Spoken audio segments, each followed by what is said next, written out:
Nataranta ang Iran nang makita nilang sumampa ang mga sundalong Amerikano sa barkong konektado sa kanilang Ghost Fleet sa Indian Ocean, habang pinalakas ni Trump ang blockade laban sa iligal na langis na sumusuporta sa rehimen at umaabot sa China. Sa mismong Biyernes, ika-5 ng Hunyo, 2026, ipinakita ng paglapit sa MT Davi na hindi lang puro salita ang Washington pagdating sa parusa. Nagpapadala sila ng tropa, helikopter at totoong presyon sa rutang ginagamit ng Tehran para mapanatiling pumapasok ang pera kahit na may mga parusa. Ang pinarusahan na barko ay naging simbolo ng malalim na mensahe. Ano ang dala nito? Bakit kasali ang Sina? Paano lalo pang paigtingin ni Trump ang pag-ipit? Ikukwento ko sa iyo lahat. Kung gusto mo ng ganitong klaseng diretsong content na walang paligoy-ligoy, mag-subscribe ka na dahil araw-araw may ganitong video dito. Isinagawa ng militar ng Estados Unidos ang maritimong pagharang sa MT Davina. Ang barkong may parusa at walang kinikilalang bandila ay natagpuan sa Indian Ocean sa loob ng nasasakupan ng Indo-Pacific Command. Inanunsyo ng mga autoridad ng Amerika ang operasyon bilang bahagi ng pandaigdigang pagbabantay kontra sa mga barkong pinaghihinalaang nagbibigay ng material na suporta sa Iran.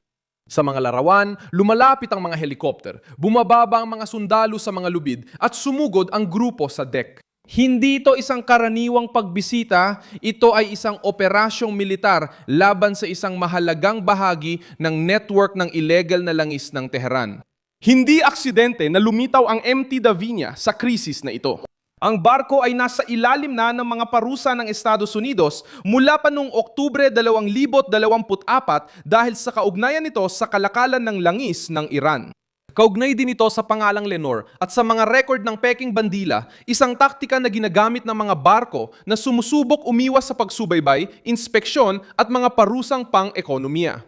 Ang Ghost Fleet ay isang network ng oil tanker, mga shell company at magulong ruta na tumutulong sa rehimeng Iranian magbenta ng langis kahit sinusubukan ng Washington na putulin ang pinanggagalingan ng pera. Ang kargamento ay lalong nagpapasilan sa kaso. Batay sa naval tracking data mula sa international media, ang super oil tanker ay kayang magdala ng hanggang 2 milyong tonelada. Ang barkong may dalang langis ng Iran ay halos puno ng matagpuan sa timog baybayin ng Sri Lanka, kaya nagkakaroon ng pampulitikang bigat ang operasyon. Kung ang barko ay konektado sa langis ng Iran at sumusunod sa lohika ng supply sa China, hindi lang Tehran ang target ng operasyon. Kasama rito ang Beijing, ang pangunahing destinasyon ng langis na ibinebenta sa ibang ruta. Ginagamit ni Trump ang presyur sa dagat para bawasan ang pondo ng Iran. Kailangan ng rehimen ng langis para suportahan ng militar, pondohan ng kaalyado, panatilihin ang impluensya at labanan ang parusa.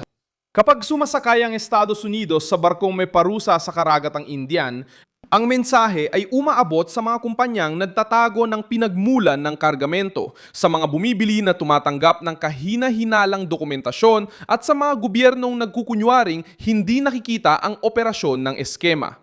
Nagpakita ng lakas bilang tugon ang Tehran.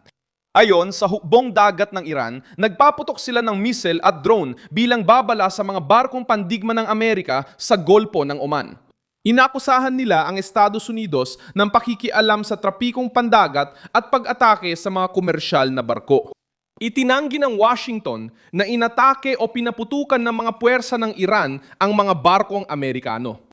Sa Iran, ang bersyon ay nagpapakita ng tapang. Sa pananaw ng Washington, ipinapakita nito ang desperasyon ng rehimen habang binabantayan at inilalantad ang rutang pandagat. Apektado din ng krisis ang negosasyon. Ayon sa mga source sa Iran, sinabi nilang naantala o walang progreso ang pag-uusap sa Amerika matapos ang aksyon ng Amerika sa dagat at galaw ng Israel sa Lebanon. Patuloy na bukas si Trump sa kasunduan, ngunit hindi niya binabawasan ang pressure. Tuloy rin ang negosasyon ng White House. Nakikipagnegosasyon habang umiiral ang blockade, aktibo ang mga sanksyon, may mga barkong hinuhuli at ramdam ng rehimeng Iranian ang gastos ng bawat araw ng kanilang paglaban. Pinalalawak na ng Pentagon ang kanilang tugon sa dagat. Ilang araw bago nito, iniulat ng Central Command ng Estados Unidos na isang eroplanong Amerikano ang na-disable sa barkong Lion Star sa Golpo ng Oman. Matapos ang mahigit 20 babala na hindi pinansin habang sinusubukang pumunta sa pantalan ng Iran na lumalabag sa blockade. Tinamaan ang barko sa makina para mapigilan ang pag-usad, hindi para umatake sa tripulante. Pinapakita nito ang kanilang paraan ng operasyon. Sinisikap ng Washington na pigilan ng daloy, hindi magsimula ng walang kontrol na digmaang pandagat. Kapag huminto ang barko, nababawasan ang kita at tumataas ang panloob na presyon. Kapag tumaas ang gastos ng China sa pagkuha ng langis, nagiging mas mahal at delikado ang network. Ipinapakita ito ng operasyon laban sa MMT Davina.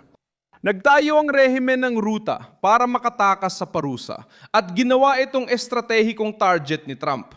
Sumali ang Israel dito sa ibang paraan.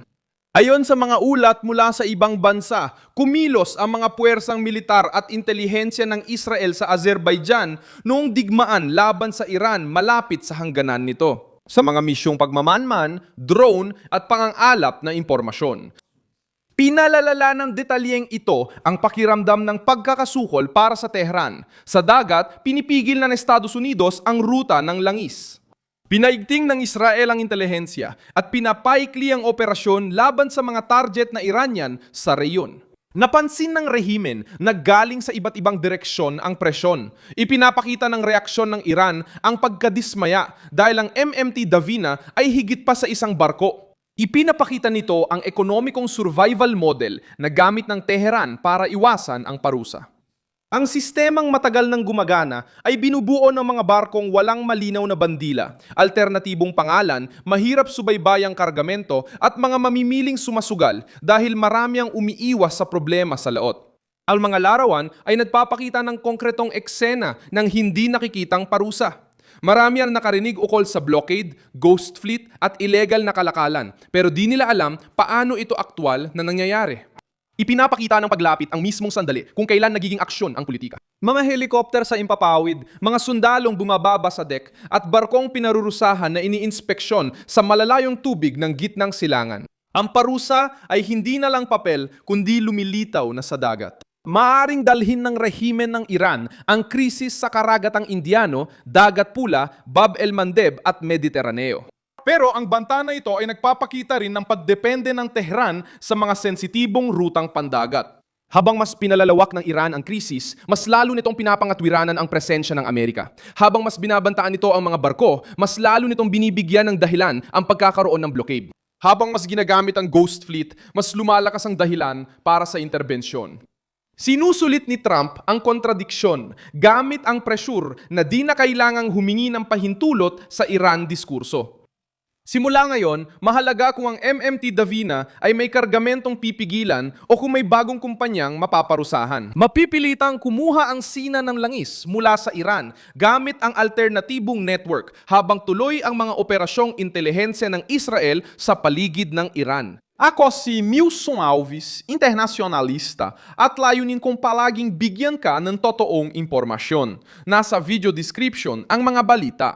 I-like ang video, mag-subscribe sa channel at tingnan ang mga komento para maging aktibo sa komunidad ni Milson Alves.